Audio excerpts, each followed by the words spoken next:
નમસ્કાર વિદ્યાર્થી મિત્રો, કેમ છો? મજામાં? ધોરણ 12 અર્થશાસ્ત્ર ચેપ્ટર નંબર 2 પાર્ટ 4 આજે વાત કરવાની છે વિદ્યાર્થી મિત્રો વિકાસના નિર્દેશકો. આગળ આપણે જોયું કે વિશ્વની અંદર દેશોને 3 પ્રકારે છે એ જુદા જુદા વિભાગ છે પાડવામાં આવ્યા છે: વિકસિત દેશો, વિકાસશીલ દેશો અને અલ્પ વિકસિત દેશો. તો આ જે વિભાગ પાડવામાં આવ્યા તો એના માટે ચોક્કસ છે માપદંડ છે એ રાખેલો હોય છે, બરાબર છે.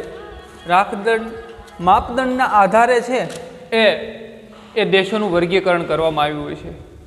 આપણે સમજી શકીએ કે એક દેશ બીજા દેશ કરતાં કઈ રીતે વિકાસની દ્રષ્ટિએ આગળ છે અને બીજો દેશ બીજા દેશ કરતાં કઈ રીતે વિકાસની દ્રષ્ટિએ પાછળ છે. તો આ જાણવા માટે વિકાસના નિર્દેશકો સમજવું જરૂરી છે, કારણ કે આજે જુઓ તો દરેક વિશ્વના દેશો છે એ વિકાસની અંદર આગળ વધવા માટે, વિકાસ કરવા માટે સતત છે પ્રયત્નશીલ છે. માટે દરેક દેશનું મહત્વનું ધ્યેય જ છે એ આજે એવું કહી શકાય કે આર્થિક વિકાસ કરવો એ બની ગયું છે. અને આ આર્થિક વિકાસ છે એ જે તે દેશમાં થયો છે કે નહીં, જો થયો છે તો કેટલો થયો છે, કેટલી ઝડપે થયો છે અને એની વિકાસની કક્ષા છે એ કેટલી કક્ષાએ વિકાસ છે થયો છે, આ બધું આપણે જાણવું હોય તો આ જાણવા માટે તેનું માપન કરવું ખૂબ જરૂરી છે. કારણ કે આજે વિશ્વના દરેક દેશોનું મહત્વનું ધ્યેય, વિદ્યાર્થી મિત્રો ખાસ યાદ રાખજો, મહત્વનું જે કોઈ ધ્યેય હોય તો એ દરેક દેશનું મહત્વનું ધ્યેય છે એ આર્થિક વિકાસ થયો છે. પરંતુ એક દેશની સામે બીજા દેશની તુલના કરવી હોય એટલે કે એ વિકાસ જે તે દેશમાં થયો છે કે નહીં, થયો છે તો કેટલો થયો છે, એની કેટલી ઝડપ છે અને કેટલી કક્ષાએ થયું છે, આ દરેક દેશો જાણવા માટે છે મથામણ કરતા હોય છે અને એના માટે એનું માપન છે એ કરવું જરૂરી છે. અને જો આપણે આ માપન કરવું હોય તો તેના માટે કેટલાક પરિબળો છે એ ધ્યાનમાં લેવા પડે. કારણ કે પરિબળો જેમ કે ગુણ, પરીક્ષાની અંદર વિદ્યાર્થીઓ કેટલા હોશિયાર છે એ જાણવા હોય તો એનું પરીક્ષા નામનું એક પરિબળ છે આપણે માપદંડ તરીકે લઈ શકીએ છીએ. દરેક વિષયની અંદર એના ઉપરથી ખ્યાલ આવે જેની અંદર વધુ ગુણ છે તો આપણે કહી શકીએ કે એ વિષયની અંદર એને હોશિયારી છે વધુ છે. ટકાવારી ઓછી છે એક વિદ્યાર્થીની, બીજી વિદ્યાર્થીની ટકાવારી વધુ છે તો આપણે એ પણ કહી શકીએ છીએ કે જે વધુ વિદ્યાર્થીની ટકાવારી છે એના કરતાં ઓછી ટકાવારી વાળો વિદ્યાર્થી છે એ એમની સાપેક્ષમાં કેવો છે, થોડો નબળો છે. તો આ શું થયું? ચોક્કસ માપદંડ માટેનું એક પરિબળ. એવી જ રીતે અહીંયા કેટલાક પરિબળો જેને ધ્યાનમાં લેવામાં આવે છે અને એ જ પરિબળો છે એ આપણા નિર્દેશકો કયો, એને માપદંડ કહો કે એને ધોરણો કહો. આના માટે જ એ પરિબળોને ધ્યાનમાં લેવામાં આવે છે અને એના દ્વારા જે તે દેશની અંદર કેટલા પ્રમાણમાં, કેટલો ઝડપી, કેટલી કક્ષામાં આર્થિક વિકાસ થયો છે એ જાણી શકાય છે.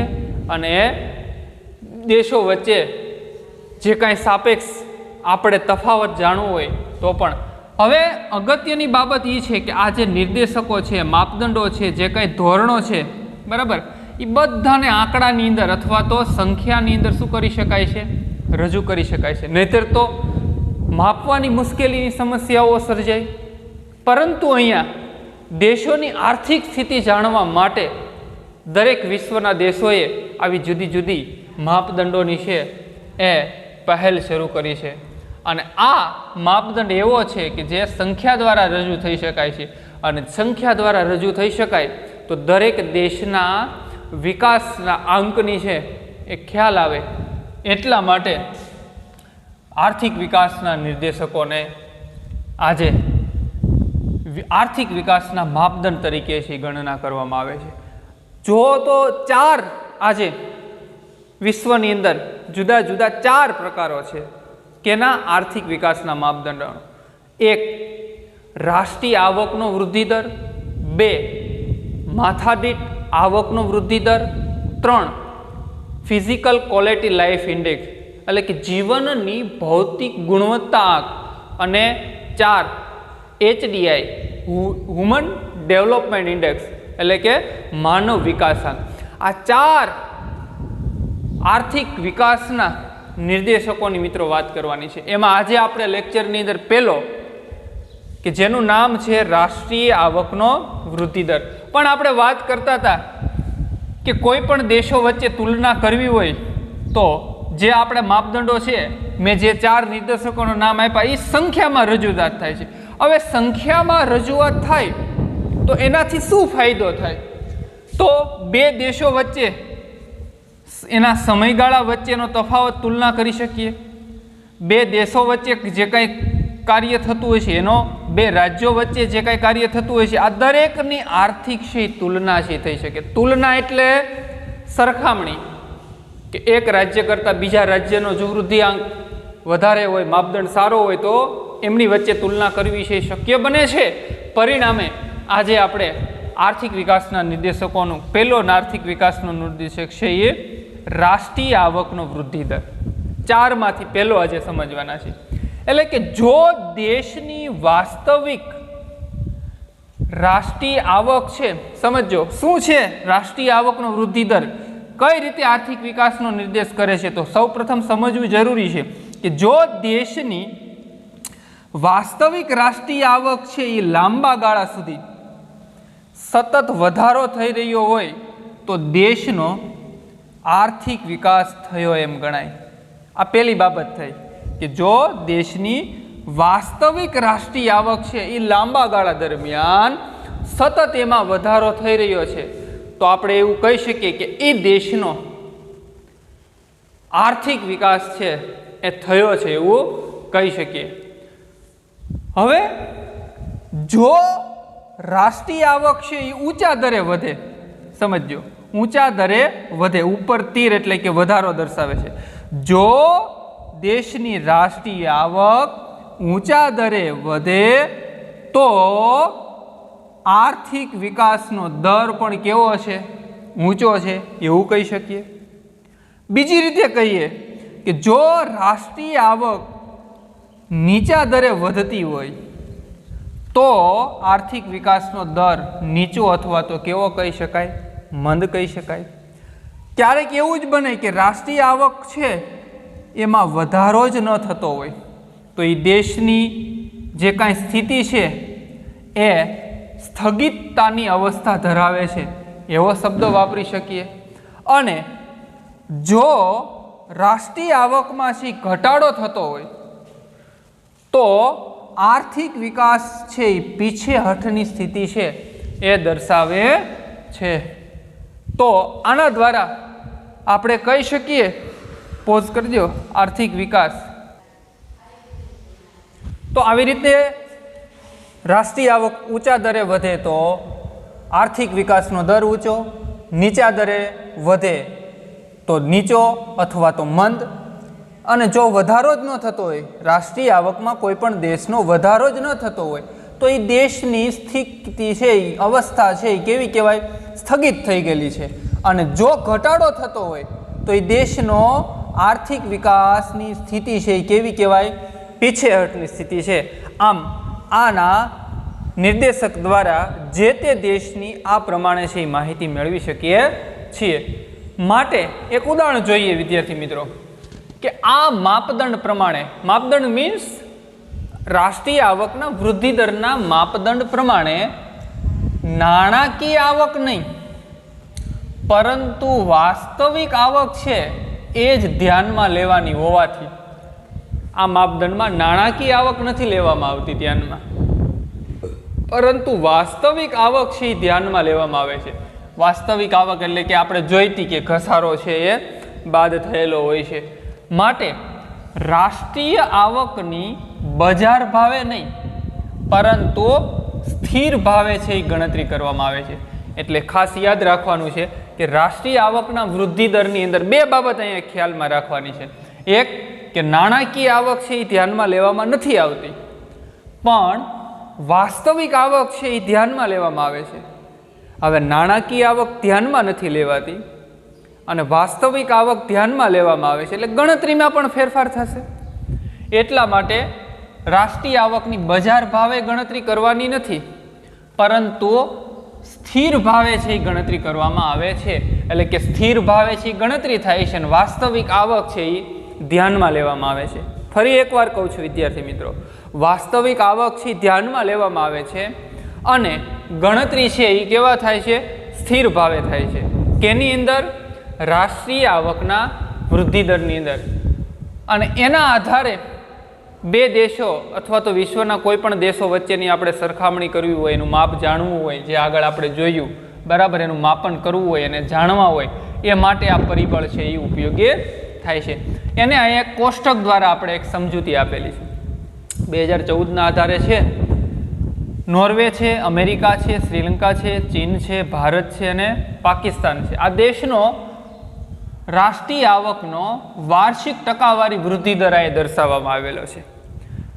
નોર્વેનો 2.2, અમેરિકા 2.4, શ્રીલંકા 2.5, ચીન 7.3, ભારત 7.3 અને પાકિસ્તાન છેલ્લે 4.7. બરાબર, એટલે કે તમારે આવી રીતનું યાદ રાખવાનું 22, 24, 45, 73, 47. બરાબર, એટલે વચ્ચે પોઈન્ટ મૂકી દો એટલે સરળતાથી છે એ યાદ રહી જાય. શરૂઆતમાં એમ પણ થઈ શકે 224, 774, પાછળ પોઈન્ટ એ પ્રમાણે છે એ તમે વિભાજન પાડી શકો છો. બરાબર, તો અહીંયા કોષ્ટકની અંદર જે કાંઈ અનુસૂચિ આપેલી છે એના ઉપરથી આપણે જો કંઈ લખવું હોય તો શું લખી શકીએ? તો અહીંયા ખ્યાલ આવે છે કે નોર્વે છે, અમેરિકા છે, શ્રીલંકા છે અને પાકિસ્તાન છે. બરાબર, ખાસ તો નોર્વે અને અમેરિકા આ કેવા દેશો છે? વિકસિત દેશો છે. બરાબર, ચીન છે એ બધા કેવા દેશો છે? વિકસિત છે. અથવા તો શ્રીલંકા છે, ભારત છે, પાકિસ્તાન છે, આ બધા કેવાની અંદર સમાવેશ થાય? વિકાસશીલની અંદર. જોજો હવે અહીંયા સરખામણી કરવાની, કોષ્ટકમાં કેવું લખાય? તો પ્રથમ વસ્તુ આપણે લખી શકીએ કે નોર્વે, અમેરિકા જે વિકસિત દેશોની અંદર આવે છે, જ્યારે શ્રીલંકા છે, ચીન છે, ભારત છે, પાકિસ્તાન છે, આ હજી કેવા છે? વિકાસશીલ દેશો. ચીન છે એ આમ તો વિકસિત થઈ ચૂક્યું છે એવું કહી શકીએ હવે. પરંતુ અહીંયા જે વસ્તુ આપણે તારવવાની છે કે રાષ્ટ્રીય આવકનો વૃદ્ધિ દર વિકસિત દેશો છે છતાં આનો વૃદ્ધિ દર કેવો છે? ઓછો છે. અથવા બીજું એવું કહી શકીએ કે નોર્વે, અમેરિકા, શ્રીલંકા અને પાકિસ્તાન આ દેશો કરતાં ભારતનો આર્થિક રાષ્ટ્રીય આવકનો જે વૃદ્ધિ દર છે એ વધુ છે. અને એ વધુ છે એના ઉપરથી આપણે તારવી શકીએ કે આ દેશોની સરખામણીમાં વિશ્વની અંદર ભારત વર્તમાન સમયમાં ઝડપથી વિકસિત થઈ રહ્યું છે. ભારતનું અર્થતંત્ર છે ઝડપથી વિકાસ પામી રહ્યું છે, એ આ નિર્દેશ છે એ કરે છે. હવે સમજવાની બાબત આ છે કે આ બે દેશો કેવા છે? વિકસિત છે છતાં આની કરતાં કેવા છે? આર્થિક વિકાસ દરની અંદર ઓછો છે, આવું આપણે થાય છે. પરંતુ અહીંયા વસ્તુ એ આપણે સમજવી લેવી જોઈએ કે નોર્વે અને અમેરિકાનો ઓલરેડી આર્થિક વિકાસ છે, રાષ્ટ્રીય આવકનો વૃદ્ધિ દર છે એટલે કે ખૂબ થઈ ચૂક્યો છે. હવે એને માત્ર ટકાવી રાખવા માટે 2 થી 3% દરે જ એની વૃદ્ધિ દર કરવાની જરૂરિયાત છે. એટલે 2 થી 3% દરે જ એ વૃદ્ધિ પામી રહ્યા છે. જ્યારે આ દેશો એની સરખામણીમાં ઘણા બધા હજુ પાછળ છે. એટલે એને આર્થિક વિકાસ છે કરવાની ખૂબ આવશ્યકતા છે, જરૂરિયાત છે. પરિણામે ધીમે ધીમે આર્થિક વિકાસનો દર છે એ વધારી રહ્યા છે, જેના કારણે આપણે એનો ખ્યાલ આવી શકે. તો કોષ્ટકની અંદર એની અનુસૂચિ અને આધારે જે કોષ્ટક છે એના આધારે તમે એમાંથી તારણ છે એ કોષ્ટકના આધારે કાઢી શકો છો. બરાબર, તો આના માપદંડની અંદર રાષ્ટ્રીય આવકનો વૃદ્ધિ દર દ્વારા આપણે જે તે દેશોની વચ્ચેનો સમયગાળો છે, બરાબર, બે દેશો વચ્ચે તુલના થઈ શકે, બે રાજ્યો વચ્ચે છે એ તુલના છે એ થઈ શકે છે. આમ વાસ્તવિક આવક છે ધ્યાનમાં લઈ અને સ્થિર ભાવે ગણતરી કરી જે તે દેશની રાષ્ટ્રીય આવકના વૃદ્ધિ દરની માહિતી દ્વારા જે તે દેશો વચ્ચેની સરખામણી કરવા માટે એ સરળ પડે છે, જેના માટે એને આર્થિક વિકાસનો માપદંડ અથવા તો નિર્દેશ તરીકે ઓળખવામાં આવે છે. પરંતુ હવે આની અંદર પણ કેટલીક મર્યાદાઓ રહેલી છે કે આમાં પણ બે દેશો વચ્ચે તુલના કરવામાં કેટલીક એવી સમસ્યાઓ સર્જાય છે, કેટલીક એવી મુશ્કેલીઓ સર્જાય છે. તો એની વાત કરીએ, જેને આપણે કહીએ છીએ રાષ્ટ્રીય આવકના વૃદ્ધિ દરની મર્યાદાઓ. સમજો મિત્રો, રાષ્ટ્રીય આવકના વૃદ્ધિ દરની મર્યાદાઓ, 3 મર્યાદાઓ છે. એમાં પહેલી મર્યાદાની વાત જો કરવામાં આવે તો રાષ્ટ્રીય આવકની ગણતરીની મુશ્કેલીઓ, કે દરેક દેશની અંદર રાષ્ટ્રીય આવકની ગણતરીમાં છે એ મુશ્કેલી સર્જાય તો સાચો રાષ્ટ્રીય આવકનો વૃદ્ધિ દર જાણી શકાય નહીં. તો એવા કેટલાક પ્રશ્નો જે સર્જાય છે એની વાત કરીએ. જેમ કે બેવડી ગણતરી, આગળ આપણે 11માની અંદર શીખી ગયા છું કે બેવડી ગણતરી છે એ ટાળવી જોઈએ. કઈ રીતે બેવડી ગણતરી? તો સિમ્પલ વસ્તુ છે વિદ્યાર્થી મિત્રો. દાખલા તરીકે તમે લોખંડ છે એક ફેક્ટરીમાંથી અથવા તો કારખાનામાંથી ખાલી લોખંડ લઈ આવ્યા અને લોખંડની અંદરથી કોઈ વસ્તુ બનાવી, તો લોખંડની એકવાર ગણતરી થઈ ચૂકી છે. ફરી એકવાર એ વસ્તુ બનાવી અને વસ્તુનું નિર્માણ કરી અને વેચી તો એની પણ રાષ્ટ્રીય આવકમાં ગણતરી થશે. તો આ જે પ્રક્રિયાઓ છે એ ઘણી બધી વિવિધ ક્ષેત્રોની અંદર થઈ રહી છે, એટલે સાચો રાષ્ટ્રીય આવકનો વૃદ્ધિ દર છે જાણી શકાતો નથી. કોના કારણે? બેવડી ગણતરીના કારણે. પછી સ્વ વપરાશની વસ્તુઓ, ઘણી બધી આપણે ઘરે એવી વસ્તુઓ વાપરીએ છીએ કે જેની ક્યાંય ગણતરી નથી થતી. દાખલા તરીકે તમે બેકરીમાંથી બ્રેડ લઈ આવ્યા તો એ બ્રેડની ગણતરી ક્યાં? તો આવી કેટલી બધી વસ્તુઓ છે સ્વ વપરાશની વસ્તુઓ જેની ગણતરી લેવામાં નથી આવતી, એટલા માટે પણ કેટલી બધી મુશ્કેલીઓ સર્જાય છે. પછી ઘસારો જાણવામાં પણ કેટલી બધી અગવડતાઓ સર્જાય છે. પછી બહુ સરસ વાત કરી ગેરકાયદેસર આવક. ઘણી બધી એવી આવકો હોય છે જે ગેરકાયદેસર છે, જે ક્યાંય ગણતરીમાં લેવામાં નથી આવતી. જેમ કે સાતમ આઠમ જેવો તહેવાર હોય અને ગામના જુગારિયા કોઈ જુગાર રમતા હોય, કોઈક 2 લાખ જીત્યો તો ક્યાંય 2 લાખ ક્યાંય રાષ્ટ્રીય એની ઇન્કમ ટેક્સની અંદર ગણતરી કરવામાં આવશે? આ તો એક સિમ્પલ ઉદાહરણ છે. આવા તો અનેક ઉદાહરણો દ્વારા જેને આપણે ટૂંકમાં કહી શકીએ કે ગેરકાયદેસર જે આવક છે એની પણ ક્યાંય રાષ્ટ્રીય આવકની અંદર ગણતરી છે કરવામાં લેવામાં નથી આવતી, એટલે કેટલી બધી મુશ્કેલીઓ છે સર્જાય છે. કર ટાળો, જો કંટાળો નથી, કર ટાળો, બરાબર. કર ટેક્સ, જેને ઘણા બધા વ્યવસાયિકારો, ઉદ્યોગકારો, વેપારીઓ જે યોગ્ય રીતે કર નથી ભરતા, બરાબર, કરનું ટાળી દે છે, કર ભરવાનું મૂકી દે છે, એટલા માટે યોગ્ય એની ગણતરી થઈ શકતી નથી. સાચી રાષ્ટ્રીય આવક જાણી શકાતી નથી. કર ચોરી કરે છે, બરાબર. આપણે કાળું ધન, બરાબર, સ્વિચ બેંકની અંદર મૂક્યા હોય છે અને આવી ઘણી બધી માહિતીઓ અવારનવાર પેપરની અંદર આવતી હોય છે. તો કર ટાળે પણ છે અને કરની ચોરી પણ કરે છે, પરિણામે એની સાચી જે આવક છે એ ચોપડે છે એ નોંધાતી નથી અને દેશની સાચી રાષ્ટ્રીય આવકની ગણતરી થઈ શકતી નથી. સાટા પદ્ધતિ આગળ જોઈ ગયા 11માં. સાટા પદ્ધતિ, વસ્તુના બદલામાં અન્ય વસ્તુ મેળવવાની જે પદ્ધતિઓ છે એને શું કહેવાય? સાટા પદ્ધતિ. દાખલા તરીકે આપણે મગ થયા અને બાજુવાળાને તલ થયા. આપણે મગ દીધા, બાજુવાળાએ શું દીધા? તલ દીધા. ગણતરી ક્યાંય નથી થતી. બીજી તો આ વસ્તુ છે એ ઘણી બધી સ્વ વપરાશ માટે પણ આપણે કેટલી બધી રાખેલી છીએ, બરાબર, એની પણ ક્યાંય નોંધ નથી થતી.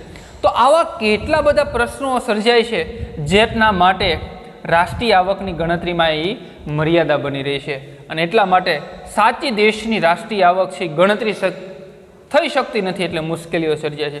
અને છેલ્લે આપણે વાત કરી તો કે વ્યવસાયની અંદર એક કરતાં વધુ વ્યવસાયમાં જોડાયેલા જે લોકો છે, તો એક વ્યવસાયની આવક છે ગણાતી હોય, બીજા વ્યવસાયની આવક ગણાતી નથી. દાખલા તરીકે કોઈ શિક્ષક છે, સવારે અથવા તો 10 થી 5 સુધી છે સ્કૂલે છે, એ નોકરી કરે છે, 5 વાગ્યા પછી છે એ મકાનના દલાલું કરે છે, સવારે મકાનની દલાલું કરે છે, બરાબર. તો એ વધુ વ્યવસાય, એક વ્યવસાયની આવક ગણાણી, બીજા વ્યવસાયમાંથી કમાય છે અથવા તો નથી કમાઈ શકતા અથવા તો સેવાઓ કરે છે, તો આવા લોકોની આવક છે એ પણ ગણતરીમાં લેવાતી નથી. પરિણામે બેવડી ગણતરી, સ્વવપરાશની વસ્તુઓ, ઘસારો જાણવામાં, ગેરકાયદેસર આવક, કર ટાળો, કર ચોરી, સાટા પદ્ધતિ અને એક કરતાં વધુ વ્યવસાયમાં જે જોડાયેલા લોકો છે એમની રાષ્ટ્રીય આવકની અંદર ગણતરી થતી ન હોવાથી રાષ્ટ્રીય આવકની ગણતરીની અંદર મુશ્કેલીઓ સર્જાય છે અને એટલા માટે રાષ્ટ્રીય આવકના વૃદ્ધિ દરની પહેલી મર્યાદા છે એ બને છે. હવે જો આ રાષ્ટ્રીય આવકનો સાચો વૃદ્ધિ દર છે એ જાણી જ શકાતો નથી, પરિણામે આપણે એને શું કરીએ છીએ, મર્યાદાની અંદર છે સમાવેશ પામે છે. આ પહેલી મર્યાદા વાત થઈ. નંબર 2, વસ્તી. બરાબર, જ્યાં પસ્તી ત્યાં વધે વધુ વસ્તી, આપણે સૂત્ર બનાવ્યું હતું, બરાબર. જો વધુ થાય મસ્તી તો પણ વધુ વધે વસ્તી. તો આ વસ્તી શું છે, તો કે માત્ર રાષ્ટ્રીય આવક જાણવાથી વિકાસનો સાચો ખ્યાલ આવી શકતો નથી. તો શું કરવું પડે, તો કે જે તે દેશની વસ્તીને પણ ધ્યાનમાં લેવી જોઈએ. માત્ર રાષ્ટ્રીય આવક જાણવાથી જ એ દેશનો કેટલો વિકાસ થયો છે એ નથી જાણી શકાતો, પરંતુ દેશની વસ્તીને પણ ધ્યાનમાં લેવી જોઈએ. આપણને ખબર છે કે માથાદીઠ આવક છે એ વસ્તી અને કુલ રાષ્ટ્રીય આવકને ભાગવાથી જ થાય છે. એટલે કે જો કે દાખલા તરીકે રાષ્ટ્રીય આવક છે એ ઓછી છે ને વસ્તી એના કરતાં ઓછી છે તો માથાદીઠ આવક વધશે, પણ રાષ્ટ્રીય આવક કરતાં વસ્તી જો વધી જાય, બરાબર, તો માથાદીઠ આવક છે એ ઘટી જશે, કારણ કે બે વચ્ચેનો સંબંધ છે ભાગાકાર થાય છે, બરાબર, ગુણોત્તરનો સંબંધ છે. એટલા માટે રાષ્ટ્રીય આવક જાણવાથી જ સાચો વિકાસ જાણી શકાતો નથી, પરંતુ દેશની વસ્તીને પણ ધ્યાનમાં લેવી જોઈએ. એનું સરસ મજાનું ઉદાહરણ સમજાવું તમને. માનો કે બે દેશો છે, એકનું નામ આપ્યું આપણે એ દેશ અને બીજો દેશ છે એ બી દેશ છે. હવે એ દેશ કરતાં બી દેશની રાષ્ટ્રીય આવક માનો કે કેવી છે, વધારે છે. સમજો, બે દેશ છે, એક એ દેશ અને એક બી દેશ. હવે એ દેશ કરતાં બી દેશની રાષ્ટ્રીય આવક કેવી છે, વધારે છે. તો બી દેશનો વિકાસ એ દેશ કરતાં વધારે કહેવાય નહીં. જો એ દેશ કરતાં બી દેશની રાષ્ટ્રીય આવક વધારે છે, પરંતુ એવું ન કહી શકાય કે આની આવક વધારે છે એટલે બી દેશનો વિકાસ થયો છે, એટલે કે બી દેશનો વિકાસ એ દેશ કરતાં વધારે છે. શું કામ એવું ન કહી શકાય? કેમ કે બી દેશની રાષ્ટ્રીય આવક પણ વધે છે અને એની વસ્તી પણ વધે છે, માટે એ દેશથી વધારે એનો વિકાસ થયો.